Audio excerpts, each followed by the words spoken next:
ko buriya umuntu wakubanjirije nubwo hari igihe tujya twigira abanyamwuka tukaba so stubborn ariko umuntu wakubanjirije hari ibintu umubwira agahita abikonekita akavuga kimwe rero nabwira abantu iteka igihe wumva hari pressure ufite iteka igihe wumva byagucanze nababwira inama yo kuhagarika ibintu byose utuzi ntabwo ari intambara. If I'm waiting or waiting for the Mr. Right, I'll be the Mrs. Right. That should be my priority. And how because tubahaye ikaze abakunzi kandi abakurikira ibiganiro byacu bitandukanye kuri Christian Family Life mu cyumba cy'umuryango Family Room. Amahoro y'Imana akomeze kubana namwe. Mumeze neza aho muherereye hose, reka twizere ko Imana ibarinze. Nawe utameze neza turakwihanganishije. Dukunda kuvuga ngo ahari kurira kwararira umuntu ariko bwacya mu gitondo impundu zikavuga. Nta joro ridacya kandi nta mvura idahita. Niba ufite Yesu komera aho ngaho araza kukugirira neza. Ni Emerite Kaminka rero murabibona ko ntari njyenyine uyu munsi twagize umugisha ukomeye cyane wo kuba turi kumwe n'abakozi b'Imana. Ntago ndi bubavuge ndaza kwakira Pastor Rugira kugira ngo yivuge kandi atubwire na mugenzi we bagendanye hanyuma dukomeze ikiganiro cyacu. Pastor Rugira tugaye ikaze. Murakoze cyane. Nanjye nishimiye kuba hano. Ku mazina nitwa Rugira Leonard. Nka uyu munsi ntaje njyenyine nazanye na madamu kugira ngo mwumve ijwi rye nawe ashobora kuvuga amazina ye. Murakoze. Please introduce yourself to our viewers. Thank you so much. My name is Lilian Akinyi Rugira. Yes, thank you. Lilian. Oh wow. So muraza kutwemerera rero turakoresha indimi ebyiri. Turakoresha Icyongereza, turakoresha Ikinyarwanda kubera yuko indimi zose zikwiriye kuramya Imana kandi zigatanga ubutumwa bwiza bugera ku bantu bose. So Pastor Rugira tumuheruka akiri umusore, uyu munsi yaje ari kumwe na madame. Nukuri dushimye Imana hamwe namwe, turavuze ngo congratulations, duhaye Imana icyubahiro, yabagiriye neza. Uyu munsi mukaba mwagutse. Ntago ukiri umwe muri babiri ariko nanone muri babiri muri umwe. Imibare y'Imana iratangaje. Reka dusenge. Imana yacu mu izina rya Yesu turagushimiye cyane, twahe icyubahiro. Urakoze kubwo umunsi mwiza uduteguriye kugira ngo tuvugane n'abadukurikiye. Ndakwingize Mwuka Wera kugira ngo uze amagambo turi buvuge uyasohoreshe ibimenyetso n'ibitangaza mu buzima bw'aba bantu badukurikiye kugira ngo barusheho kugira ikintu cyiza kimwe cyangwa byinshi bakuramo biza kubaka imiryango yabo n'ubuzima bwabo muri rusange. Tubisabye mu izina rya Yesu Kristo umwami wacu. Amen. Uyu munsi rero nkuko mbibabwiye ngira ngo tujye kuganira cyane cyane n'abantu bari mu gihe cyo gushaka gufata ibyemezo byo kuba bashinga urugo. Twagize umugisha wo kuba dufite abantu bakiri abageni, by the way ntabwo bamaze iminsi myinshi cyane bavuye muri urwo rugendo rwo guhitamo, urugendo rwo kwiyemeza kubona umuntu muzabana. Umva nibyo tugiye kuganira. So turaza kubikora mu Kinyarwanda no mu Cyongereza nkuko nababwiye. Tujye gutangirana na Pastor Rugira. Pastor, guhitamo umuntu muzabana, wari wibereye aho ngaho ushize wazaga aha tugakora ibiganiro uri umusore ariko noneho ndashaka utubwire niziye ntambwe wateye mbere yo guhitamo uwo muzashakana, kubera ko ndibaza ko mbere yo kujya guhitamo hari umurimo nawe ugomba kuba wikozemo nk'umusore. So aho niho tugiye guhera. Wabigenje ute? Murakoze cyane. Icyo kibazo wagisubiza magambo arambuye cyangwa mu ncamake, ariko ntekereza ko intambwe ya mbere nkanjye kandi numva koko n'undi muntu wese akwiriye gutera, intambwe ya mbere ni ukwisobanukirwa, ni ukumenya uwo uri we, ukumenya uwo uri we, ikindi ukamenya n'aho uri. Kuko iyo dukurikije ijambo ry'Imana umugore aza ari umufasha. Rero n'umuntu uza kugufasha ibyo usanzwe ukora bijyanye n'igihe uzabikora ndetse n'aho uzabikorera.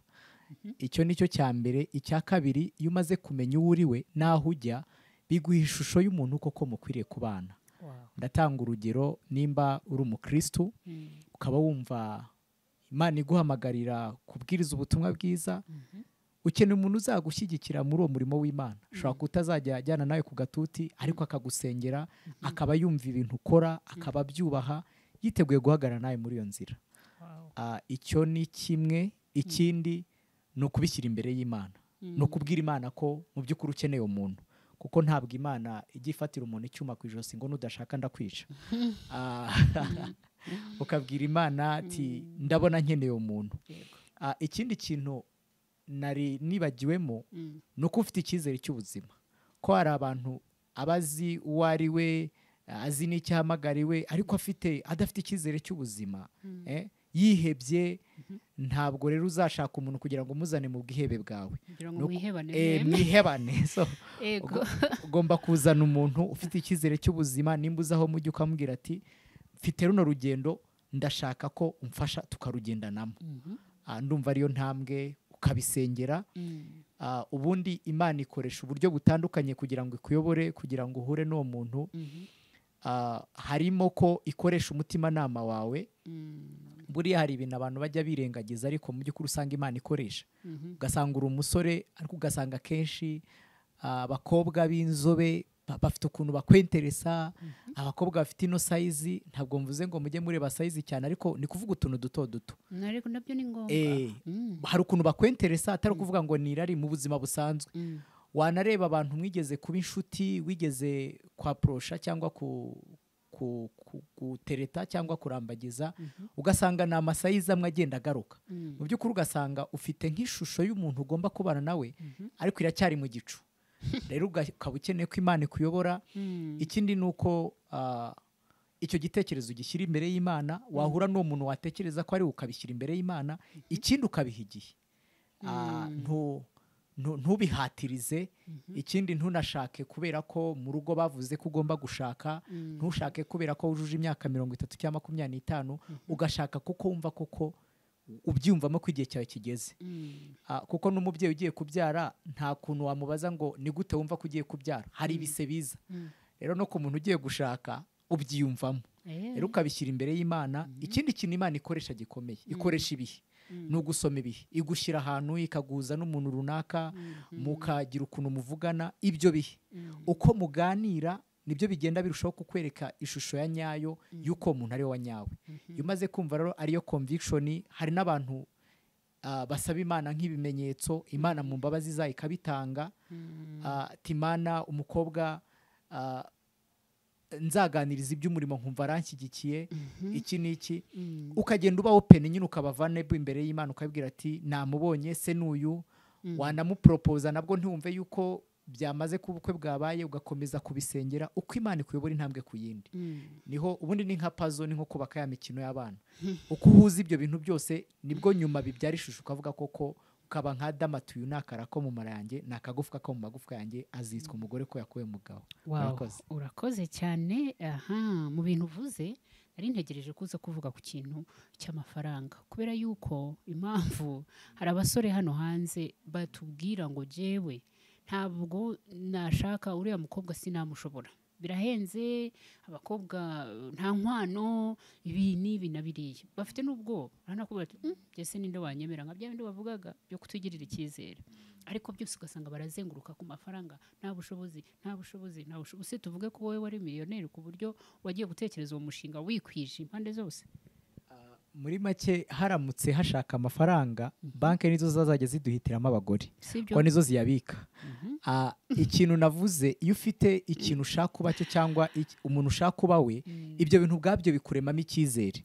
Ni nabyo rero iyo ahazaza kubaje ngo ese uzabaho ute, urahabwira ati nzaba ndi umukinnyi, nzaba ndi umuvugabutumwa, nzaba nkora iki ngiki. Rero cya kintu Imana yaguhamagare cyangwa ya mpano Imana yagushyizemo, niyo igena iguhuza n'ubushobozi bw'ibyo ukeneye. Kuko ari ababyeyi bacu, ari inshuti, n'abantu bubatse bitwa ko bishoboye. Umunsi ushobora gusanga atwaye imodoka, aba mu nzu nziza, ariko yakuramo ikofu ugasanga nta n'ibihumbi 10 afite. Ari ibyo rero yazajya ashaka amafaranga yabura, agakora divorce, yaboneka kubaka n'iki. Rero ikibazo ntekereza ko atari amafaranga, ahubwo ni ukuvuga ngo ngewe ubwanjye mfite icyizere cy'ubuzima, nicyo navuzeho. Ikindi ushobora kuba udafite amafaranga y'ingano runaka, ariko mu by'ukuri se ubasha kurya.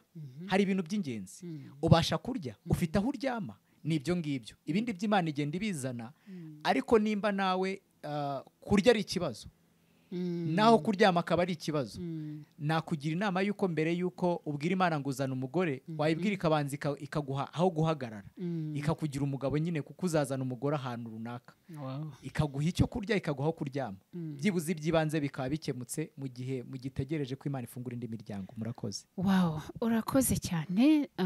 Thank you. I asked him about the steps he took prior to looking for a partner, you know, before he started like looking around and the process of choosing, he had to do something in his life. And now I want to come back to you as a lady. What do you do while you're waiting for Mr. Right? And before you get to know Mr. Right, how do you handle yourself? What are the things that you should be busy with your life? Okay, I'll say if I'm waiting or waiting for the Mr. Right, I'll be the Mrs. Right. That should be my priority. And how because do you do that? most of the times we focus on the other person and not me. True. And so there is a book that I like so much. It's called The Lady in Waiting. It's stated it's like a process through being the right lady. Because mostly what we see in movies and what we fantasize about as girls, I know. it's all movies and it's all drama. It's not real life. Actually, someone said in the movies we just see the story ending when they are somewhere and she has said yes and everything is rosy. But we never see in movies the pampers, the diapers, the washing dishes, the responsibility. So I think as a lady, I need to prepare myself. I need to be responsible. I need to be a lady of faith, because what you are, you attract. If I'm just wasting my time, I'm just this person who is never even responsible, I will attract an irresponsible man. So I need to start doing something. If I'm in college, I need to be focused on my studies. I need to be the best in whatever I'm doing, because that is what I will attract. Another thing, I need to prepare myself as a lady. I need to have disciplines that I'll follow. And I need to know who I am, my virtues, my beliefs. Because let's say I am a Christian or a partial Christian and I don't mind drinking, so I'll get a drunkard. So what I'll focus on much, be the right lady, build disciplines, have a career or something you are doing, be responsible. And another thing, care for others. Because the few months I've been in marriage, I realize marriage is all about responsibility. So I need to be responsible. And it starts with how are you even managing the money? Yes, if you are working and you have some income, which percentage do you save? Which percent or all of it goes on good shoes, which is not bad, good clothing, but I need to be responsible. I need to be the right lady. I need to have virtues. Still there, on that point you just mentioned, you know, ladies will always count on the pocket of the person who is not even there yet. Yes. And that mindset will make you not to buy a plot, not to do anything that adds value in your life, yet you have the chance, you have the money. What do you say about that? So it comes back to I need to be responsible. And also it goes back to how we've been parented and what our mothers have taught us. There is a lot that we've believed in the society, all African, that it's the man who does everything. That's why we are looking forward to this man who is self-made, ready-made. He has a car, he has that good job. So I'm not responsible, and even my money, I'm not using it, I'm not investing. Because if I don't know even how to budget today, you won't know how to budget as a mother. However much mafaranga you'll be given. Okay. You won't, it's now. So I need to start preparing. I need to be a Mrs. Right. Wow. Wow. Thank you so much. Abadukurikiye rero nari mubajije ngo mu gihe agitegereje nk'umukobwa we akora iki? Ariyicarira gusa akaryama akisiga akambara neza akaba hariya aravuga oya hari akazi yikoramo ubwe akabanza kwanza kwigira uwo mukobwa nyawe nawe utegerejwe na wa mugabo nyawe nawe ategereje kuzabona mu buryo bwo kuba umuntu ufite inshingano niba akora akamenya kubarira amafaranga ye aho ari bujye n'uburyo ari buyakoreshe, atari ukwicara gusa ngo ategereze ngo umugabo azaza. Hari akantu avuze ngo uwo uri we niwe uhuzwa nawe cyangwa niwe uhura nawe cyangwa niwe ukurura. So niba uri umuntu uri aho utitwaye neza, nawe uzakurura utitwaye neza. Ariko niba uri umuntu ufite intego, nawe uzahura n'undi ufite intego. Wow, that's great, that's wonderful. Let me get back to Mr. Rugira. Rugira, reka tukugarukeho. Noneho wamaze gukora izo ntambwe zose, igihe kirageze muri babantu musengana, muri babantu mukorana umurimo hirya no hino mu kazi gasanzwe se, aho muhurira hose ugiye gushakamo umuntu. Muri iyo puru yose y'abantu 100 ngahe cyangwa 70 ngahe, uzamenya gute ninde ukwiye, ninde nyawe wawe? Murakoze cyane ku bw'icyo kibazo. Mu magambo make navuga ko uwawe umumenyi igihe kigeze. Ikindi navuga nuko nubwo koko tuvuga ko dukwiriye kuyoborwa n'Imana, ariko tuba tukiri abantu. Nuko wemera yuko hari aho ushobora kwibeshya. Wambona wibeshye ukavuga ati ahangaha nibeshye ndongera nsubiremo. Impamvu mvuze ibyo ngibyo, hari igihe utangira relationship ukabona ko uwo muntu ntabwo, hari ibintu mu cyongereza navuga ngo na red flag. Hari utumenyetso uri kubona yuko uwo muntu ntago byahura. Ibyo bimenyetso uri byirengagije ugahatiriza, ni hahandi ugize ibyago uwo muntu mukabana, wisanga uri mu mutego, ubaye mu rugo nk'uri muri gereza. Kimwe mu bintu bibikwereka nuko nabivuzeho, nuko urushaho kubishyira imbere y'Imana. Kandi uretse n'icyo ngicyo, kugisha inama abantu nabyo ni byiza, cyane cyane abantu ubona yuko babona nk'icyitegererezo, ariko nabo bagendera ku ndangagaciro z'ubwami bw'Imana. Ntabwo wajya gushaka umugore ngo ugishe inama abantu bagendera ku ndangagaciro z'amoko, indangagaciro zo kuvuga ngo nimba adafite amafaranga ntacyo azaba ari cyo. Ni indangagaciro z'ubumana, z'umuntu uriho ubaha Imana kandi wera imbuto nziza. Icyo nicyo. Ikindi, uko urushaho kuganira n'uwo mukobwa, birushaho kuguhishusha inoze yuko mu by'ukuri ari we wanyawe. Ikindi, ntekereza ko nabwira abasore, ntabwo ushobora kuvuga ngo wafashe icyemezo cy'uko uzashaka umuntu utarajya iwabo, kuko ntabwo ubundi umukobwa ariwe witanga, ababyeyi nibo bamutanga. So utarahura n'umuryango ngo wowe na sobukwe nimba ukigira amahirwe akaba ahari, muhagarane murebane, mubwire ati ndashaka umukobwa we ko ambera umugore. Ntabwo urageza igihe rwose. Nushaka umugurira imodoka, umugurira inzu, ntabwo urageza igihe. Kuko guhagarara n'ababyeyi ni ukuvuga ngo niteguye guhagarara mu nshingano z'umugabo. Ndumva izo ntambwe zose uko muzikora, uko mureba ababyeyi, uko muganira, uko muhuza ibiganiro, uko mubisengera, Imana igenda yaprovinga. Mwava muri stage yo kuvuga ngo mugiye gufata irembo, kuva mu murenge nibwo muvuga ngo tubaye umugabo n'umugore, tubaye umugabo n'umugore, mugashiduka mwambikanye impeta. Ariko ni ukuvuga ngo gusa kugisha inama, kureba ibimenyetso bimwe na bimwe, nabwo wabona hari ibitagenda neza. Ikindi ni ukubwizanya ukuri, kutihagararaho, kutirengagiza ibyo bimenyetso, kuko ikintu wirengagiza imbere uzahura nacyo kandi nta mahitamo uzaba ufite. Murakoze. Wow, thank you. Urakoze. Uvuze ku kintu cyo kumenya aho uwo mukobwa akomoka. Urabona muri iyi minsi dufite ibintu abantu barambagiza gutya mu kirere, aho mwahuriye akaba ariho mukomeza mukapangira gahunda zose kuzageza ku ndunduro, utarigeze utera intambwe yo kujya kureba uyu muntu akomoka hehe, iwabo ni he. Kuko buriya abanyarwanda bo mu muco w'abanyarwanda ariko na Afurika muri rusange, bavuga ko niba ushaka kumenya umukobwa ujya kureba nyina. So bishinga hagati. Tuvugane n'abasore rwose ahurira n'umuntu kuri social media amezi angahe, igihe runaka bakaba baraje, uziko hari n'abahura n'umuntu bafite ubukwe muri uko kwezi, azanywe no gutegura ubukwe, atarigeze abona uriya muntu maso ku maso, uretse video calls gusa, atazi ninde, akomoka he, ni ibiki, bya bindi biri inyuma y'uyu muntu ureba. Kuri icyo kintu murakoze.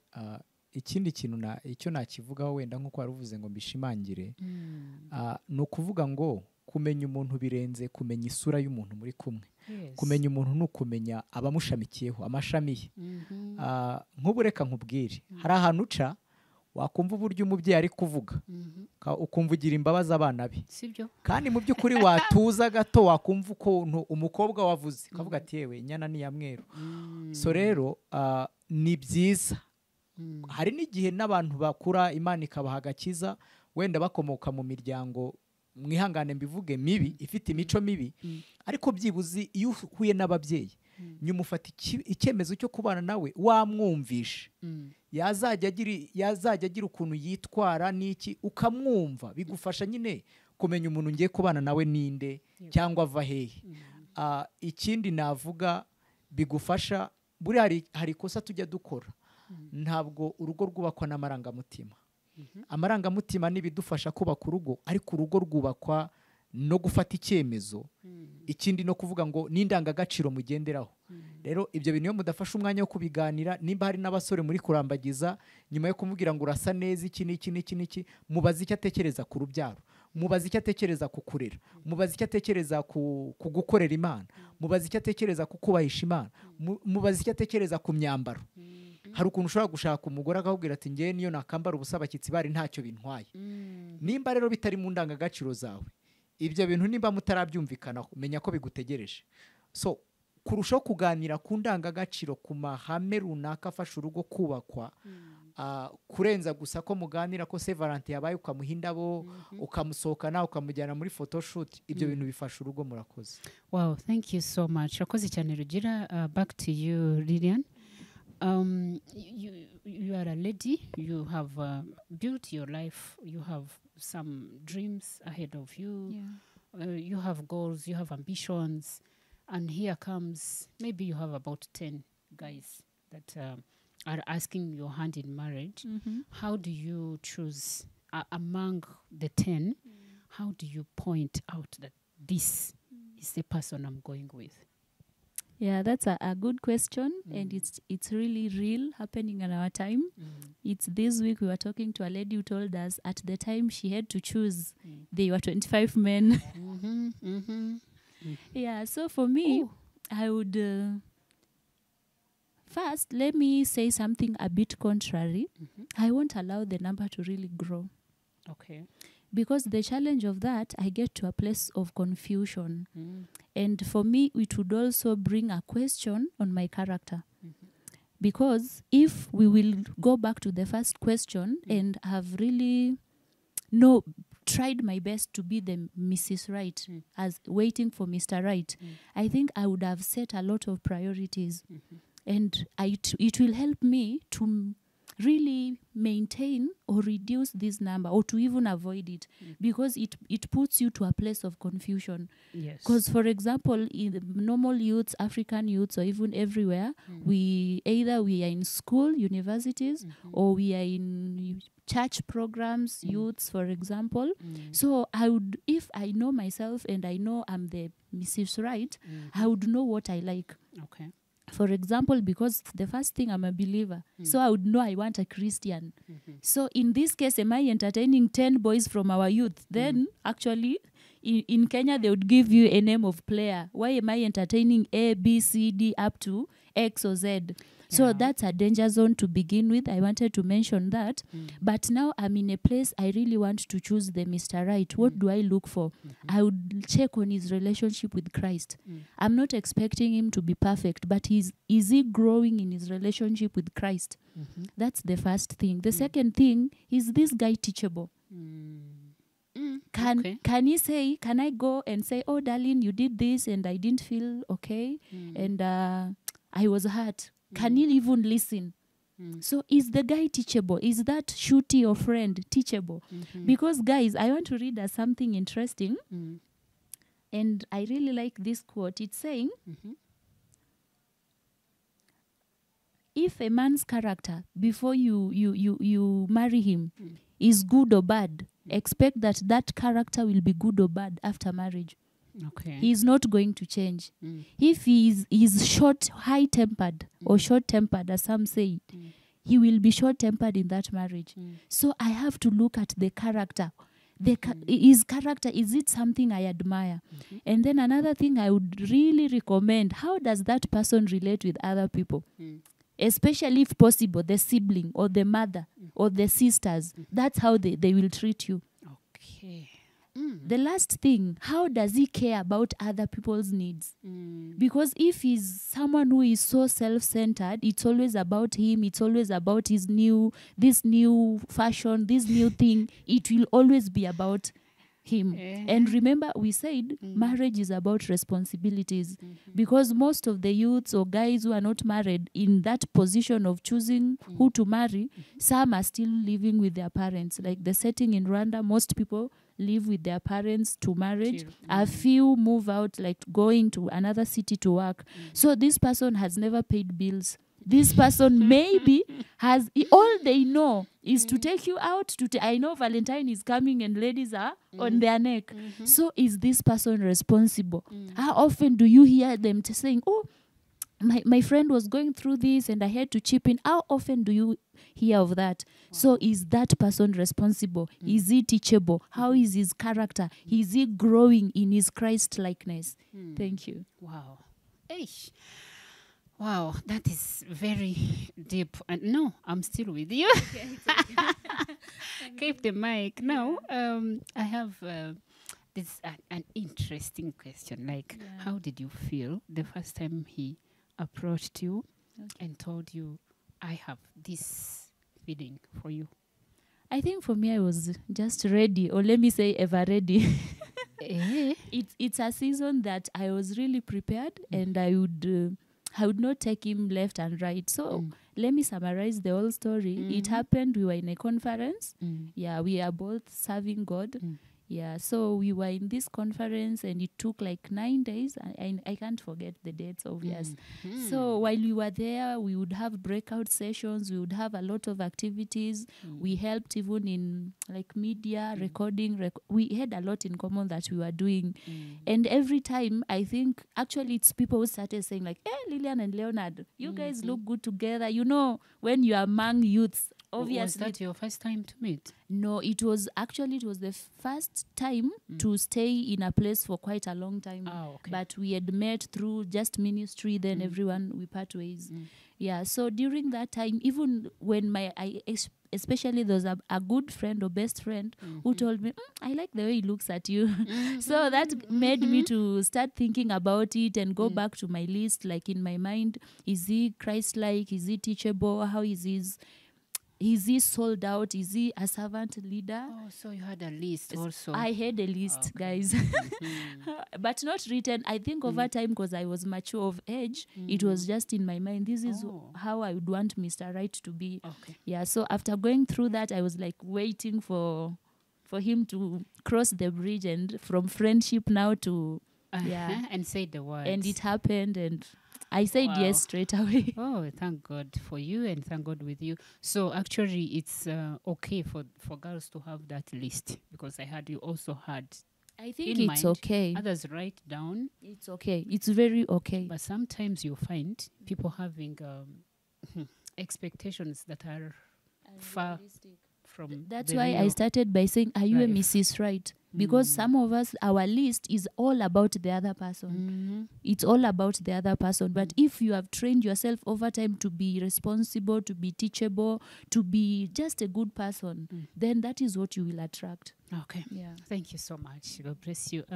Regina, ngira ngo tugana ku musozo, murimo kuduha ingingo nziza abadukurikiye, abasore n'inkumi mushobora gushingiraho kugira ngo muhitemo abantu nyabo. Ndagira ngo dusoza ugire ikintu ubwira abadukurikiye. Umusore wenda uyu munsi ari muri confusion, ari byamucanze, arimo arabona runaka akumva hari igitekerezo amugizeho, akabona wenda hari nk'utuntu nka tubiri dutatu afite mu byo yifuza, mu kandi kanya yanyaruka yabona runaka akabona ko mbona se nawe kandi hari utundi tuntu ifitemo. Ni gute yava muri ako kajagari? Ikintu kimwe nabwira abantu, mwihangane mbivuge gutyo, nubwo koko ari ubushake bw'Imana ko dushaka, nta muntu Imana izabuza ijuru kuko atashatse. atashatse umugabo cyangwa umugore, Mm. nta n'uwizabuza ijuru kuko atabyaye abana benshi cyangwa bake. Mm. Ibyo ni ibintu Imana idukorera bidutegura kuzavamo umugeni wa Kristo. Kimwe rero nabwira abantu, iteka igihe wumva hari pressure ufite, iteka igihe wumva byagucanze, nababwira inama yo kuhagarika ibintu byose utuze. Ntabwo ari intambara, ntabwo ari intambara, hagarika ibintu byose utuze. Ikindi ni uguhora ujya imbere y'Imana. Ikindi ni ukugira, buriya ni byiza kugira umumenta, umujyanama, ariko wubaha Imana kandi uri mu mwuka w'Uwiteka. Ukamubwira ati ndiyumva gutya, kuko buriya umuntu wakubanjirije, nubwo hari igihe tujya twigira abanyamwuka tukaba so stubborn, ariko umuntu wakubanjirije hari ibintu umubwira agahita bikonekita akavuga ati ibintu batigeze batubwira. Bamwe tumaranye imyaka irenga 15, ariko ubu hari uburyo bari kuba vulnerable, bari kuba more open, kubera ko bari kumva yuko natwe twageze muri iki cyiciro. So urumva yuko hari amakuru udafite kuko utaragera. So turi kwenjoyinga nyine. Hari uwicaye imbere yacu hano ariho arazunguza umutwe. Yes, thank you so much, Lilian. How is marriage life so far? So far, so good. Yeah, that's what I can say. Are there some shocks, something that shock you, like when the reality hits? Yeah. It's always there, girls. Let me tell you the truth. Talk to girls. That's why I began by saying it's not so rosy. Me, I love watching movies. So I used to have all the ideologies and dreams. But the reality is the normal that we saw in our parents. Yes. There's a day we saw they didn't agree over an issue. They came back and talked about it. So the reality is more of what you saw in your parents. And saying that, I'll be careful on those people who didn't have raised up in good families. But it's just normal. I'll tell you something a friend told me where I studied in my university. He married earlier, a bit like 2 years ago. So people were asking him, how is marriage? How is marriage? And at some point, it bothered him. So he said, do you have father and mother? So, yes, that's marriage. So I can say it has been good. It's learning. It's continuing to love each other and forgive each other and also love God more. Actually, to summarize, I would say it's a discipleship class. You become more and more holy, more and more knowing each other, more and more knowing yourself. You know, so I can get this lazy. Okay, I can get this committed and all that. So it's a good and beautiful thing if done in the Lord, because God is the genesis of marriage. You can't succeed in it outside God. Thank you so much for taking time to come. Wakoze cyane kubana natwe, namwe mwari mudukurikiye. Reka nizere ko hari icyo bigiye kubafasha mu rugendo rwo guhitamo, kubera ko buriya niho bipfira cyangwa niho bikirira. Hari umuntu wavuze ngo urugo ntabwo rurangira nabi, ahubwo rutangira nabi. So iyo amahitamo yawe uhitiyemo ushingiye ku mpamvu zitari zo zazindi twumvishe, ushaka umuntu ufite amafaranga gusa aricyo kintu warebye, iyo ya mafaranga yashize ntabwo ntekereza ko uwo muraba mwashobora kubihanganira, hari ibintu byabagora. Ariko iyo uhisemo umuntu kubera ko ari umuntu, ugahitamo izo ndangagaciro muhuriyeho n'ibyo mureba mushaka kugeraho ejo bundi, birabafasha cyane kuzagenda mugira urugo rwiza. Kandi Abanyarwanda baravuga ngo nta mwana uvuka ngo yuzure ingobyi, ni urugendo. Urumva nibwo bagitangira, ariko natwe tumaze imyaka 17 tujya muri ingahe turakiga. Hari ibintu utavuga ngo namenye, ngo nurangiza ngo wirare. Ni urugendo ariko hamwe n'Imana tunyura tubishobora, tugira tubikora kandi bikarushaho kuba byiza. Imana ibaho umugisha. Mwakoze cyane. Shalom shalom.